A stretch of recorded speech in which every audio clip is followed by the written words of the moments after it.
Good morning students, welcome to online class for a New Rajasthan Public School. बच्चों, now हमारा जो chapter चल रहा है यूनिट सेकंड का ज्योग्राफी चैप्टर 10 और Earth and the Solar System. अच्छा, अभी तक हमारा प्लैनेट्स तो लगभग कंप्लीट हो गया है। तो प्लैनेट्स के अंदर मैंने आपको बताया था कि जो स्मॉलेस्ट प्लैनेट है वो कौन सा है और लार्जेस्ट प्लैनेट कौन सा। तो फटाफट बताइए कि स्मॉलेस्ट प्लैनेट कौन सा था। हाँ, कौन सा था? Mercury. Yes, smallest planet is Mercury and largest planet, yes, Jupiter. Correct. It means कि आपने पढ़ा है और लर्न भी किया है। मैंने आपको कहा था कि बुक्स भी रीड करेंगे बच्चों, ओके, क्योंकि यूनिवर्स बहुत बड़ा है, ठीक है। तो उसमें बहुत सारी ऐसी अच्छी अच्छी चीज़ें हैं। साथ में न्यूज़पेपर भी पढ़ा करें, उससे आपको पता चल जाएगा कि क्या कुछ यूनिवर्स के लिए आज नया आया है न्यूज़पेपर में। तो आप देखिए, पढ़िए, घर पे रहिए, सेफ रहिए, ओके। तो नाउ आज हम अर्थ के बारे में बात कर रहे थे, यानी हमारा प्लैनेट्स लगभग कंप्लीट हो गया है। लेकिन फिर भी एक बात बता दूं कि मैंने आपको कल कहा था कि रोटेशन, साथ में मैंने आपको ये भी कहा था कि बच्चों जो रोटेशन है, यानी कि हमारा नेक्स्ट चैप्टर भी रोटेशन में ही आ जाएगा। रोटेशन एंड इसके टू मोशंस होते हैं। कितने मोशंस होते हैं? टू। फर्स्ट हो जाएगा फर्स्ट रोटेशन एंड सेकंड हो जाएगा रेवोल्यूशन, ओके। रोटेशन और रेवोल्यूशन के बारे में तो पहले मैं रोटेशन के बारे में बता दूं कि भाई रोटेशन किसको बोलते हैं। बच्चों, आप सुबह सो के उठते हो, नहाते हो, धोते हो, खाना खाते हो, फिर दिन में थोड़ा रेस्ट करते हो, फिर स्टडी करते हो, और फिर आप शाम को थोड़ा खेलते हो, फिर खाना खा के सो जाते हो, फिर सुबह उठते हो। तो जो हमारी जो एवरीडे की एक्टिविटीज होती है वो हम एवरीडे वो हम एवरीडे रिपीट करते हैं अपनी एक्टिविटीज। तो जो एवरीडे की एक्टिविटीज होती है वो आ जाती है रोटेशन में, ओके। यानी कि अर्थ, अर्थ के, अब तो अर्थ के बारे में बात कर रहे हैं, तो दिस इज अर्थ, ओके। थोड़ा गोल बना लें अर्थ को, गोल नहीं बन रहा, ओके। अर्थ, ओके। अर्थ के अर्थ भाई, जो साइंटिस्ट है उन्होंने तो भाई कहा कि भाई हम तो जानते हैं कि अर्थ हमारा गोल है। अर्थ तो गोल है, लेकिन अर्थ जो है वो हमारा थोड़ा सा ऑरेंज, देखिए आपने orange, yes, just like shape of orange, ये ऑरेंज के शेप में है। तो हमारे जो अर्थ के बीच में एक इमेजनरी लाइन कर रखी है। कौन सी लाइन कर रखी है? एक काल्पनिक लाइन है। Imaginary line is called a axis, okay. This line is called a axis, okay. तो जो ये हमारा रोटेशन है, जो रोटेशन है, earth move on their axis is called a rotation. Earth अपनी दूरी पे घूमता है, इसी को ही हम एक्सिस कहते हैं। अब रेवोल्यूशन किसको बोलते हैं? तो मैंने रेवोल्यूशन के बारे में तो आपको बार बार बताया starting the chapter. I was already to explain to a rotation, भाई अर्थ के जो चारों तरफ जितने भी प्लैनेट्स मूव करते हैं उसी को हम रोटेशन, उसी को हम रेवोल्यूशन करते हैं, कहते हैं। जैसे सन है और सन के चारों तरफ सारे प्लैनेट्स रिवॉल्व कर रहे हैं, रिवॉल्व अराउंड द सन, ये स्कूलर रेवोल्यूशन, रोटेशन। जो हमारा अर्थ रोटेशन, जो अर्थ हमारा जो एवरीडे, यानी कि जो हमारा अर्थ है कितने घंटे में कंप्लीट करते हैं? 24 आवर्स में। हमारा अर्थ 24 आवर्स में एक एक्सिस, यानी कि पूरे, यानी कि ये हमारा अर्थ है, ये अर्थ पूरा राउंड करता है, ओके। तो उसे कितना टाइम लगता है? 24 आवर्स। लेकिन हमारा अर्थ है, माना कि ये हमारा अर्थ है, ठीक है, ब्राइट है, ओके, सन, ये अर्थ है और ये सन है। तो ये अर्थ है, देखिए ये अर्थ अपनी धुरी पे तो घूम रहा है, यानी एक्सिस, और एक्सिस घूमते घूमते घूमने के साथ साथ ये सूरज के चारों तरफ ये चक्कर काट रहा है, देख रहे, काट रहा है ना। तो ये तो ऐसे घूम करके दिनों रात भी बना रहा है और साथ में ये सूरज के चारों तरफ चक्कर भी काट रहा है। तो अपनी दूरी पे जो इस घूम रहा है तो इसको तो हम कहेंगे रोटेशन, और ये जो सूरज के चारों तरफ चक्कर काट रहा है इसको हम बोलेंगे रेवोल्यूशन, ओके। क्लियर है? यस। वन टाइम और रिपीट कर लेते हैं हम। सूरज के चारों तरफ चक्कर, जब हमारा अर्थ सारे प्लैनेट चक्कर काटते हैं, ओके, सूरज के चारों तरफ जो प्लैनेट सारे चक्कर काटते हैं, सभी प्लैनेट्स अपनी दूरी पे रिवॉल्व करते हैं ऐसे, ओके, ऐसे रिवॉल्व करते हैं, ओके। तो सूरज के चारों तरफ चक्कर काटते हैं तो उसको हम बोलते हैं रेवोल्यूशन। लेकिन अपनी दूरी पे, जस्ट लाइक आप मानिए ये टेबल है और इस टेबल के आसपास मैं अपनी दूरी पे घूम रही हूँ, और घूमते घूमते मानो ये टेबल है यानी ये सूरज है, ठीक है, आप कैमरे के सामने हो और मैं ऐसे दूरी पे घूम रही हूँ और साथ में गोल गोल भी घूम रही हूँ, तो इसका मतलब कि मैं रोटेशन और रेवोल्यूशन यानी सूरज के आपके चारों तरफ चक्कर काटते हुए मैं अपनी दूरी पे भी घूम रही हूँ, तो ये रोटेशन और रेवोल्यूशन हो जाता है। ओके बच्चों, आई थिंक कि रोटेशन और रेवोल्यूशन हो गया होगा क्लियर आपका, क्योंकि रोटेशन और रेवोल्यूशन में आप कंफ्यूज मत होना, जहाँ पे रेवोल्यूशन आ जाए वहाँ पे आप समझ लेना कि सूरज के चारों तरफ चक्कर काटना हो गया, और जहाँ पे रोटेशन की बात आ गई तो वहाँ पे आप समझ लेना कि एवरीडे जो मूवमेंट होती है अर्थ की, यानी एवरीडे जो अर्थ अपनी दूरी पे घूमता है उसको हम रोटेशन कहते हैं, ओके। इसी तरह से ही अब हमारा जो आज का जो है व्हाट इज अ स्टार, तो हम स्टार्स के बारे में स्टार्ट करते हैं बच्चों, okay. Star are a star stars are a gigantic ball of the gases and scattered throughout the space. They burn for uh, anything from a few millions to tens of millions of years. The nearest star is the sun, and other can be seen only as a pinpoints, यानी pinpoints यानी कि बिल्कुल छोटा सा, okay, pinpoints of light in the night sky, even through the most powerful telescope. अगर आपसे कोई बोले कि मैंने आपको स्टार्टिंग में कहा था तो हमारा हो गया प्लैनेट, अब हम स्टार के बारे में बात कर रहे हैं, तो बच्चों स्टार जो है, हम स्टार के बारे में कहें तो आप सो रहे हैं नीचे और आप छत पे भी देख रहे हो, ठीक है, कि है ना, अरे भाई आसमान में बहुत सारे तारे चमक रहे हैं, दिख रहे हैं ना भाई, तारे चमक रहे हैं और इस तारे के साथ एक मून भी चमक रहा है, इससे राउंड नहीं बनता है देखो, ओके, मून भी चमक रहा है। अच्छा आपको क्या लग रहा है, आपको ये तारे कितने छोटे हैं जो ट्विंकल ट्विंकल कर रहे हैं आसमान में, कर रहे हैं क्या भाई ट्विंकल ट्विंकल, हाँ मुझे भी दिख रहे हैं आसमान में ट्विंकल ट्विंकल। तो आप सोचते हो कि कितने सारे तारे आसमान, आपको पता है बच्चों ये आसमान में जो ये तारे हैं ये इनकी शेप कितनी है, बहुत बड़ी बड़ी शेप है, यानी कि अगर इनके किलोमीटर की बात करें तो थाउजेंड मिलियंस ऐसे किलोमीटर, बहुत बड़े बड़े ऐसे स्टार्स है। अच्छा स्टार्स के साथ साथ जितने भी हमने प्लैनेट्स के बारे में पढ़ा, प्लैनेट्स क्या थे, वो भी एक बड़े बड़े पथरीले चट्टान जैसे हैं, इस पे ही हम रहते हैं, ओके। उसी तरह से जो स्टार्स है ना, ये भी इसी तरह से बहुत बड़े बड़े ऐसे ही प्लैनेट्स है ऐसे ही, लेकिन ये पथरीले चट्टान है, बहुत पथरीले हैं और ये हमारे अर्थ से बहुत दूर है, लेकिन ये ऑलवेज ब्लिंक करते रहते हैं, टिम टिम टिम टिम ब्लिंक करते रहते हैं। तो आप जानते हैं टिम टिम क्यों करते हैं, इनकी खुद की अपनी गैसेस होती है जिसकी वजह से ये ब्राइट करते हैं, चमकते हैं, शाइन करते हैं, तो हम एक पोएम बोलते हैं ट्विंकल ट्विंकल लिटिल स्टार, सभी को याद होगी।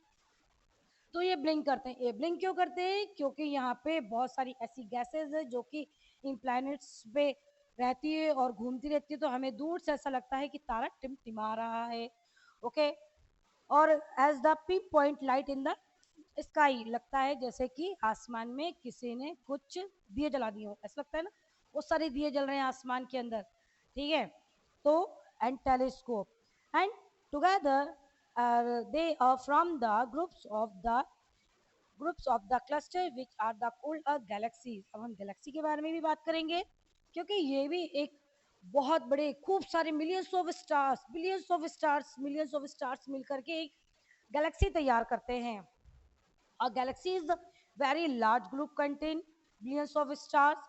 The sun also belong to a galaxy called a Milky Way galaxy, और गैलेक्सी जब तक गैलेक्सी को ही मिल्की वे भी बोलते हैं, आकाश गंगा भी कहते हैं, ओके। आकाश गंगा which is made up of the stars number up to the 10 crore, okay, यानी कि 10 करोड़, मैंने आपको कहा ना billions stars, million stars, 10 crore stars, together and make a big large, बिल्कुल बिग से भी बिग गैलेक्सी तैयार करते हैं जिसमें बहुत सारे स्टार्स होते हैं।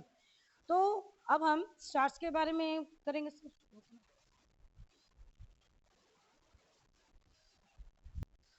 ओके स्टूडेंट्स, हम तो गैलेक्सी के बारे में, जानेंगे। तो गैलेक्सी के बारे में अगर आप, जैसे कि व्हाट इज आकाशगंगा, ओके आकाशगंगा या फिर गैलेक्सी,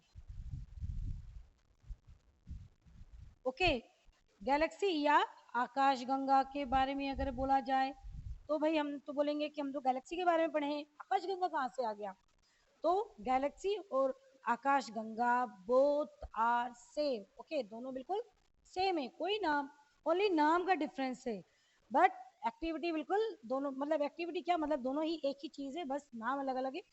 आकाशगंगा भी कहते हैं, गैलेक्सी भी बोलते हैं, okay and group of stars, तो वो खैर अलग हो गया, वो सप्तर्षि मंडल के लिए होता है। Okay Galaxy is the cluster of the millions stars and clouds of dust gases, they are consist to various celestial bodies। Okay जो गैलेक्सी है ये बहुत सारे स्टार्स, बहुत सारे डस्ट पार्टिकल्स और जितनी भी आसमान में खगोलीय दृश्य में जितनी भी चीजें हमें दिखती है, यानी part of the celestial body, इस सब चीज मिल करके एक गैलेक्सी तैयार करती है जिसको हम आकाश गंगा कहते हैं। ओके ये आकाश गंगा कैसी होती है, ओके ऐसे बहुत सारे ऐसे स्टार्स, देखा आपने बुक में भी है आपके, देखिएगा ठीक है, वो दूर तक फैला रहता है। ओके ओके इसको हम क्या बोलते हैं, गैलेक्सी। Okay Galaxy. तो इसको आकाशगंगा कैसे कहते हैं भाई, एशियन टाइम में लोगों को भाई स्पेस के बारे में इतनी नॉलेज नहीं थी कि भाई स्पेस में क्या होता है, स्पेस में क्या है, या स्पेस में इसको क्या बोलते हैं। तो हम ये तो जानते थे कि इसको आकाश बोलते हैं यानी स्काई बोलते हैं, और हम ये भी जानते हैं कि रिवर यानी क्या होती है, नदी। ओके तो इस तरह से हमने भाई, हमने तो नहीं, हमारे जो पूर्वज थे, जो एशियन टाइम के जो लोग थे, उन्होंने आसमान में देखा कि मिलियंस ऑफ स्टार्स आसमान के अंदर अंदर चल रहे हैं, यानी कि उन्होंने देखा कि मतलब चल रहे हैं क्या, मतलब एक ऐसा लग रहा है जैसे कि आसमान में कोई नदी बह रही है। तो आसमान हो गया आकाश, और नदी में तो सबसे मतलब पवित्र तो गंगा ही हो गई, ठीक है। यानी कि हमारे एशियन टाइम से हम जानते हैं कि हमारी सबसे जो बिल्कुल पवित्र जो नदी है वो कौन सी है भाई, गंगा। तो भाई उस वक्त उन्होंने कहा कि in Asian India imagines as a river of light float in the sky, ऐसा लगता है जैसे कि जो आसमान के अंदर जो गंगा नदी है वो फ्लोट कर रही है। तो कहाँ पे फ्लोट कर रही है, आकाश में। तो इसलिए इसका नाम हो गया आकाश, और वो एक नदी की तरह आसमान में फ्लोट कर रही है, इसलिए उसका नाम हो गया गंगा। तो हमारे एशियन टाइम से इसको आकाश गंगा कहते हैं। ओके बच्चों, तो आप ये लिख लें और नोट डाउन कर लें कि अगर आपसे कोई पूछता है कि व्हाट इज आकाश गंगा या फिर गैलेक्सी, तो बोथ आर सेम, कोई डिफरेंस नहीं है। आकाश गंगा कोई पूछ ले तो ये नहीं कि उसके लिए अलग से डेफिनेशन तैयार करोगे, या किसी के बस आकाश गंगा इतना है कि वो ओल्डेस्ट नेम पुराने टाइम से ही जानी जा रही है, इसलिए आकाश गंगा। लेकिन गैलेक्सी को ही आकाश गंगा कहा जाता है। तो Galaxy is the cluster of millions of stars and clouds of the dust and the gases, they are consist of various celestial bodies। okay bodies and क्या है मिलकर के, क्या इन्होंने, आकाश या फिर गैलेक्सी है, आकाश की गैलेक्सी कर ले। ओके लेकिन गैलेक्सी लेकिन हम अगर आकाश गंगा की बात करें, पर्टिकुलर ओनली आकाश गंगा, तो आकाश गंगा में क्या आ गया, इन एशियन इंडिया इमेजेंट यानी इमेजिनियन, उन्होंने कल्पना करी कि शायद as a river of the light, एक बिल्कुल रोशनी भरी एक नदी है, यानी कि वो आसमान के अंदर फ्लोट हो रही है, कहाँ पे, आसमान में। तो उन्होंने गैलेक्सी उसको नाम दिया, आकाशगंगा नाम दिया, गैलेक्सी ने आकाशगंगा नाम दिया।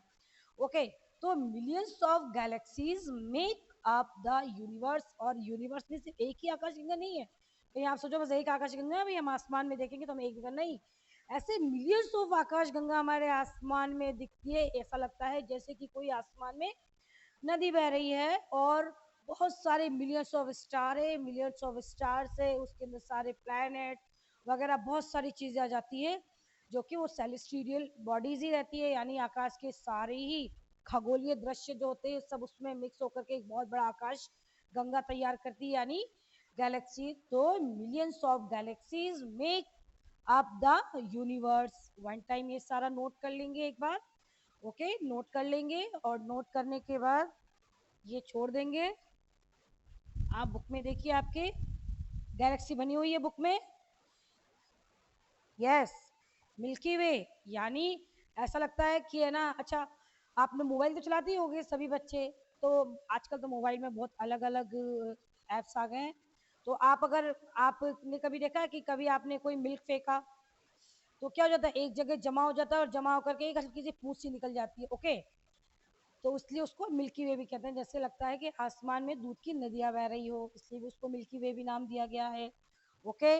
तो अब हम नेक्स्ट आते हैं, look at the sky in the night. हम नाइट में स्काई में हम आसमान में देखते हैं रात के टाइम, तो you may notice that the some stars appear single, whereas some stars are together in group or cluster with the recognizable shape, and there are called constellations, जिसमें से है Ursa Majors, Great Bears are the famous constellation। constellation का मतलब अगर कहें तो constellation में आ जाएगा the group of stars,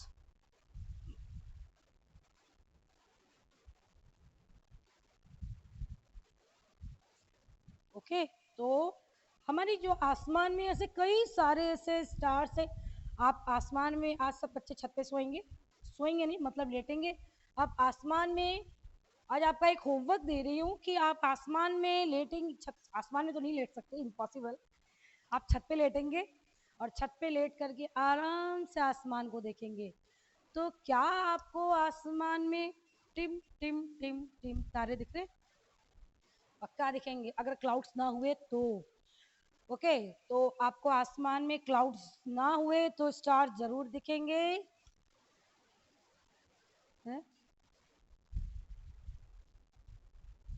group of stars called constellation, okay. यानी जो तारों का समूह होता है उसको हम क्या बोलते हैं, कॉन्स्टेलेशन बोलते हैं। अच्छा बच्चों, तारों के समूह में ही बहुत सारे तारे आते हैं। कुछ तारे हम, मैंने अभी आपको बोला था, कुछ तारे तो हम अलग भी देखते हैं, लेकिन कुछ तारे हम ग्रुप्स में भी देखते हैं, कुछ तारे बहुत सारे ग्रुप्स में देखते हैं, और कुछ तारे 4-5 के ग्रुप्स में भी देखते हैं।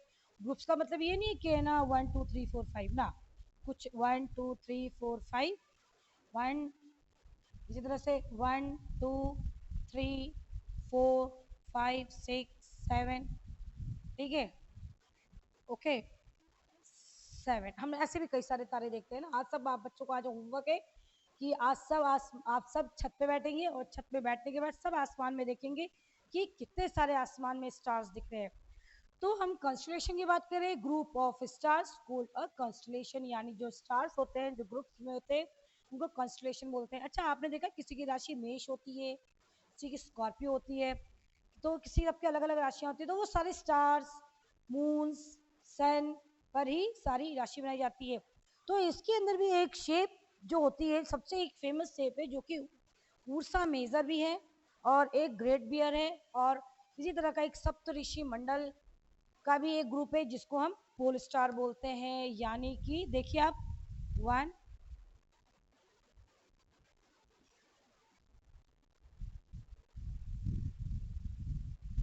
आप आज सब छत पे बैठ के ढूंढेंगे पक्का, ओके। मैं कल पूछूंगी कि क्या किस किसने ध्रुव तारा देखा, और ये इसको इंडिकेट करता है, यानी कि किसको इंडिकेट करता है, ध्रुव तारा को। इसको इंडिकेट करता है बच्चों, ध्रुव तारा को। हम क्या कहते हैं, जो जहाँ पे 7 तारे होंगे उसी के सीध में एक ध्रुव तारा होगा। यस बिल्कुल करेक्ट, सही बात है ये। कि ये होते हैं 1 2 3 4 और ऐसे करके जो स्टार्स होते हैं, और ये वाला जो स्टार होता है वो बिल्कुल सीधे में इंडिकेट करता है कि ये ही ध्रुव तारा है। दिस इज अ ध्रुव तारा, या पोल स्टार भी बोलते हैं हम इसको,